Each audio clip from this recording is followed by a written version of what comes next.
Hello friends, welcome back to AS Ansari YouTube channel. एक बार फिर आपका हार्दिक स्वागत है, हार्दिक अभिनंदन है आपके अपने यूट्यूब चैनल AS अंसारी में। यहाँ पर आपको सभी सब्जेक्ट की जो क्लासेस हैं वो लगातार देखने के लिए मिल रही हैं। आपका सेकेंड सेमेस्टर की जो क्लासेस हैं वो लगातार आपकी चल रही हैं शाम 6 बजे से, ठीक है, रात 9 बजे तक। जो भी नया भर्ती है वो चैनल को सब्सक्राइब करके हमसे जुड़ जाएं और इस वीडियो को अपने अदर फ्रेंड्स के साथ भी ज़्यादा से ज़्यादा शेयर कर दें।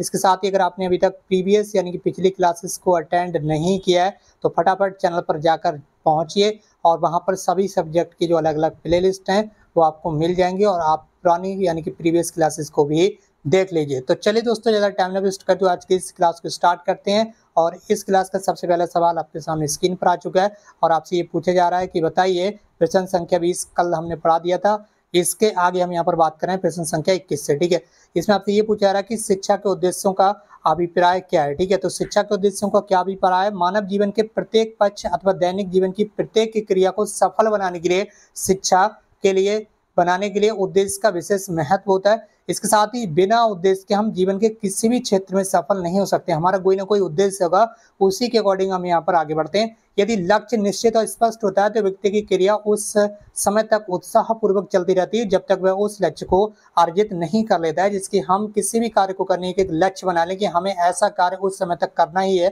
ठीक है, तो आप उसी के अकॉर्डिंग अपनी जो कार्य योजना है वो बनाकर आगे कार्य करते रहेंगे। ठीक है, जैसे जैसे लक्ष्य आपका निकट आता जाता है वैसे वैसे उसकी क्रियाओं में भी अंतर आता जाता है। अंत में एक समय ऐसा आता है जब व्यक्ति अपने लक्ष्य को प्राप्त कर लेता है और इस लक्ष्य के प्राप्त करते ही उसका उद्देश्य कहा जाता है। लक्ष्य के प्राप्त करने को ही क्या कहा जाता है?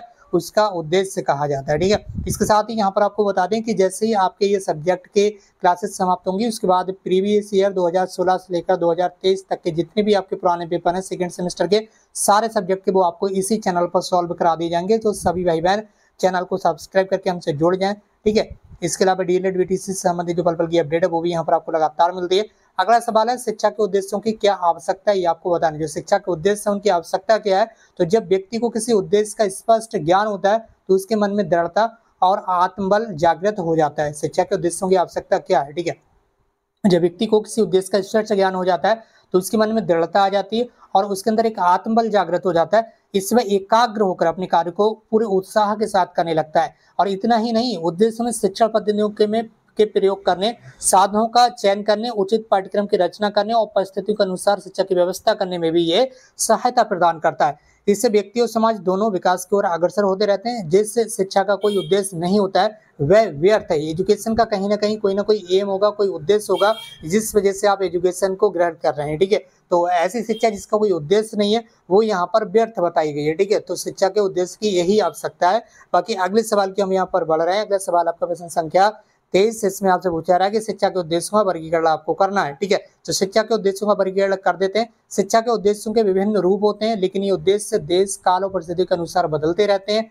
ठीक है, इनका निर्धारण समय विशेष की आवश्यकता और शिक्षा की उपयोगिता के आधार पर होता है। इस प्रक्रिया को संचालित करने हेतु कुछ विशिष्ट उद्देश्य निर्धारित करने पड़ते हैं। शिक्षा ही व्यक्तिगत और सामाजिक विकास की एक सार्थक प्रतिक्रिया है। अतः शिक्षाविदों ने शैक्षिक लक्ष्यों को प्राप्त करने के लिए अलग अलग उद्देश्यों कार्यों को भी यहाँ पर सुझाया है। तो शिक्षा का जो उद्देश्य है उनको इस तरह से आप वर्गीकृत कर सकते हैं। बढ़ रहे हैं अपने अगले सवाल की ओर। अगला सवाल आपके सामने स्क्रीन पर है। यहाँ पर आपसे पूछा जा रहा है कि डिस्टेंस एजुकेशन से आप क्या समझते हैं, यानी कि जो दूरस्थ शिक्षा होती है उसे आप क्या समझते हैं? भाई बताइए क्या समझते हैं आप डिस्टेंस एजुकेशन को। प्रश्न संख्या 24, दूरस्थ शिक्षा से आशा है सैद्धांतिक रूप से दूरस्थ शिक्षा से आशा शिक्षा के ऐसे अप्रचलित और अपरंपरागत उपागम से है जो परंपरागत यानी कि औपचारिक शिक्षा के मानकों पर प्रश्न चिन्ह लगाता हुआ इससे पृथक यानी कि अलग मापदंडों को प्राथमिकता प्रदान करता है, जिसमें आपको कहीं पर भी स्कूल कॉलेज में जाने की जरूरत नहीं पड़ती है, क्लास में बैठने की आपको आवश्यकता नहीं पड़ती है। इसके अलावा दूरस्थ शिक्षा यानी कि डिस्टेंस एजुकेशन के एक अन्य महत्वपूर्ण तथ्य इसकी अपनी तार्किक भाषा और संवाद विधि भी है जो शिक्षण संस्थाओं से दूर निवास करने वाले छात्रों को शिक्षा प्रदान करने में उत्पन्न होने वाली समस्याओं के समाधान के फलस्वरूप विकसित हुई है। कई बार क्या होता है कि जो स्कूल कॉलेजेस होते हैं वो काफी ज्यादा दूर दूर पहले होते थे, जिस वजह से डिस्टेंस एजुकेशन जो यहाँ पर थी वो संचालित की गई। इसमें इस छात्रों को क्या होता है या छात्र छात्राओं को कॉलेज या यूनिवर्सिटी जाने की आपको आवश्यकता होती नहीं है, क्लास अटेंड करने की आवश्यकता नहीं होती है, बल्कि आप ऑनलाइन माध्यम से भी अपनी जो क्लासेस हैं वो अटेंड कर सकते हैं, ठीक है। या फिर आपके पास जो सामग्री है, जो शैक्षिक सामग्री है, वो आपके पास भेज दी जाती है और घर पर ही उसका अध्ययन कर सकते हैं और फिर परीक्षाएं दे सकते हैं। इसके अलावा दूरस्थ शिक्षा में मुद्रित तथा अमुद्रित बहुमाध्यमों का प्रयोग शिक्षा को छात्र के मध्य संचार माध्यम के रूप में किया जाता है, जिसके अभी मैंने आपको बताया, ठीक है। अगला सवाल आपके सामने स्क्रीन पर प्रश्न संख्या 25 बताइए। चलिए बताइए क्या पूछा जा रहा है। बताइए दूरस्थ शिक्षा के कितने घटक हैं। बताइए दूरस्थ शिक्षा यानी कि डिस्टेंस एजुकेशन के कितने घटक हो सकते हैं, कितने तरह की होती है। तो पहला होता है आपका फ्री लर्निंग यानी कि मुक्त अधिगम, दूसरा होता है मुक्त शिक्षा, ठीक है, फ्री एजुकेशन, ठीक है, और तीसरा आपका पत्राचार शिक्षा, ठीक है, पत्राचार शिक्षा, ठीक है। ये 3 अलग अलग घटक हैं किसके, दूरस्थ शिक्षा के, डिस्टेंस एजुकेशन के, ठीक है। अगला है आपका पत्राचार शिक्षा से क्या तात्पर्य है। पत्राचार शिक्षा ये बताइए, जो पत्राचार शिक्षा आपने बताया, ठीक है, दूरस्थ शिक्षा के 3 अलग अलग प्रकार बताए, इसमें आपका एक कौन सा है, पत्राचार शिक्षा, ठीक। पत्राचार शिक्षा एक ऐसी शिक्षा व्यवस्था है जिसमें मुद्रित शिक्षा सामग्री को एक डाक के माध्यम से छात्रों को प्रेषित किया जाता है। आपको जो सामग्री होगी, शिक्षण सामग्री, जैसे कि बुक होगी, किताब होगी, ठीक है, पढ़ने के लिए, वो डाक के माध्यम से, कैसे, डाक के माध्यम से आपके पास भेज दी जाएगी और अनुसरणीय शिक्षणात्मक संप्रेषण को भी डाक के द्वारा प्रभावी बनाने का आपको प्रयत्न किया जाता है। उसके बाद आप परीक्षा दे सकते हैं, ठीक है, डाक के माध्यम से आपको सारी चीजें उपलब्ध कराई जाती हैं। इसके बाद आपका अगला सवाल प्रश्न संख्या 27, आपकी दृष्टि से बताना है दूरस्थ शिक्षा को किन किन माध्यम से प्राप्त किया जा सकता है। जो डिस्टेंस एजुकेशन है उन्हें किस तरह से आप ले सकते हैं। तो दूरस्थ शिक्षा के सफल संचालन व्यवस्था हेतु निम्न तत्वों का सहारा लिया पड़ता है। मुद्रित सामग्री आपको मुद्रित मिलेगी यानी कि प्रिंट की हुई, प्रिंट मतलब बुक्स, कैसी जो बुक्स होंगी वो प्रिंट की हुई रहेंगी आपकी, ठीक है। श्रव्यदर्शी सामग्री आपको लिए मिल सकती है यानी कि देखने के लिए, जिसे आप कहीं पर भी टेलीविजन पर या कहीं पर भी किसी भी तरह से आप उसका यूज कर सकते हैं। श्रव्य और दृश्य सामग्री में आपको मिल जाएगी, ठीक है, जिसमें आवाज भी आपकी आएगी, रिकॉर्डिंग वगैरह लेक्चर मिल सकते हैं। इसके अलावा अध्ययन समूह, ठीक है, समूह अध्ययन हो गया, रेडियो और दूरदर्शन के माध्यम से, कंप्यूटर आधारित शिक्षण अधिगम, ठीक है, ये सारे के सारे क्या, ये दूरस्थ शिक्षा के ही घटक हैं कहीं ना कहीं। अगला सवाल है आपका प्रश्न संख्या 28, वैदिक शिक्षा का प्रमुख उद्देश्य क्या था, बता दीजिए। चलिए बताएंगे।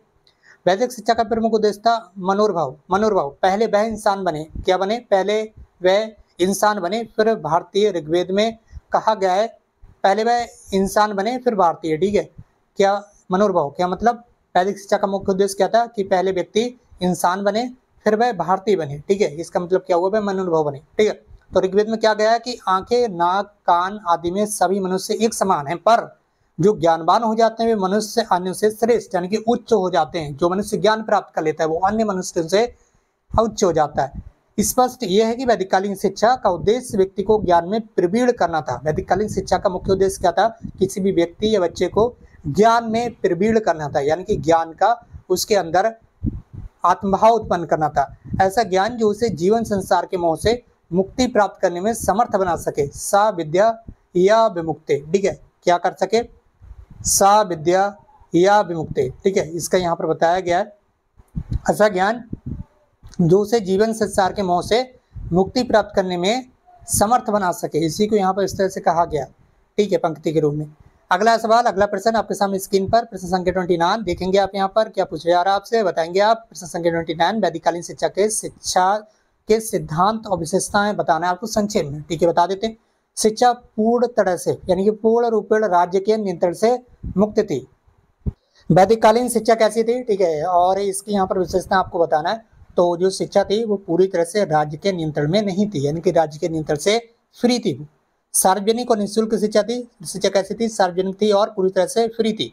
शिक्षा का स्वरूप मुख्यतः वैयक्तिक था।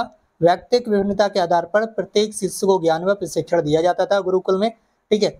और शिक्षा पुस्तकीय ना होकर व्यवहारिक थी। कैसी थी, व्यवहारिक थी। ज्ञान आपको जो था वो किताबों से नहीं रटवाया जाता था जिस तरह से आज ज्ञान दिया जाता है, बल्कि व्यवहारिक रूप में, जिस तरह से व्यवहार के रूप में आपको सारी चीजें थी वो समझाई जाती थी। शिक्षा आवासीय थी, ठीक है, ऐसा नहीं रोज डेली आप घर भाग जा रहे हैं स्कूल से आकर, ठीक है। कैसी थी, आवासीय थी, ठीक है। इसके अलावा अगला पॉइंट आप देखेंगे यहाँ पर, तो यहाँ पर कुल इतने ही पॉइंट बताए गए हैं, टोटल 5 पॉइंट, ठीक। अगला सवाल आपके सामने स्क्रीन पर है, प्रश्न संख्या 30, और ये आज की क्लास का अंतिम सवाल होने वाला आपका, तो चलिए बने रहिएगा हमारे साथ। इसके बाद क्या होगा, जैसे ही आपके ये सारे सब्जेक्ट कंप्लीट हो जाएगा, ठीक है, पूरे सब्जेक्ट कंप्लीट हो जाएगा, इसके बाद ये जो PDF फाइल है आपको हमारे टेलीग्राम चैनल पर दे दी जाएगी एक ही बार में, ताकि आप इसका रिवीजन मार सकें, ठीक है। अगला सवाल आपसे ये पूछा जा रहा है कि भैया बताइए, क्या बताइए, चलिए देखते हैं क्या पूछ रहा है। गुरुकुल प्रणाली के पाठ्यक्रम के कौन कौन से विषय शामिल थे? गुरुकुल प्रणाली जो थी उसमें पाठ्यक्रम के कौन कौन से विषय शामिल थे? तो वैदिक शिक्षा पूर्णतः आध्यात्मिक और व्यवहारिक लक्ष्यों के प्रति समर्पित थी, इसलिए पाठ्यक्रम अत्यंत व्यापक होता था, यानी कि बड़ा होता था। बालकों के वेद, उपनिषद, पुराण, नीतिशास्त्र, इतिहास, गणित, भाषा, कला, विज्ञान, शिल्प, कृषि, पशुपालन, अर्थशास्त्र और सैन्य विज्ञान का ज्ञान जरूरी होता था। शिक्षण का माध्यम कैसा था? संस्कृत लैंग्वेज में आपको पढ़ाया जाता था। कौन सी लैंग्वेज में? वैदिक कालीन शिक्षा पद्धति में क्या होता था, जो लैंग्वेज होती थी वो संस्कृत थी, संस्कृत के माध्यम से ही आपको भैया पढ़ा दिया जाता था। और सब्जेक्ट कौन से होते थे? अब सब्जेक्ट यही तो आपको बताया, अब यही तो सब्जेक्ट होते थे जो यहाँ पर लिखे हुए हैं, ठीक है। यही सारे सब्जेक्ट होते थे जो यहाँ पर आप लिखे हुए देख पा रहे हैं। कौन कौन से होते थे? पालकों के लिए वेद होते थे, उपनिषद होते थे, पुराण होते थे, नीतिशास्त्र होते थे, इतिहास, history, math, language, art, science, शिल्प, कृषि, एग्रीकल्चर, पशुपालन, अर्थशास्त्र, इकोनॉमिक्स, मेडिकल साइंस, ये सारे के सारे आपके सब्जेक्ट होते थे। तो दोस्तों आज के इस क्लास का हम यहीं पर समाप्त कर रहे हैं। क्लास आपको कैसी लगी कमेंट बॉक्स में टाइप करना बिल्कुल ना भूलिए, और इस वीडियो को शेयर भी कीजिए अपने फ्रेंड्स के साथ, ताकि और भी स्टूडेंट्स हमारे साथ यहाँ पर जुड़ सकें। और जैसे ही आपकी क्लास समाप्त होंगी, आपको प्रीवियस ईयर जितने भी क्वेश्चन पेपर हैं 2016 से लेकर 2023 तक के सारे क्वेश्चन पेपर आपको जल्द ही सॉल्व करा दिए जाएंगे, ताकि परीक्षाओं में आपकी अच्छे से तैयारी हो सके परीक्षाओं के लिए। और परीक्षाएं के लिए जैसे ही नोटिफिकेशन आएगा आपको यहाँ इस चैनल पर ही जानकारी मिल जाएगी। तो आप हमारे साथ इसी तरह से बने रहिएगा। आज की इस क्लास को हम यहीं पर समाप्त कर रहे हैं। हमसे जुड़ने के लिए आपको बहुत बहुत धन्यवाद। Thank you so much for connecting with us.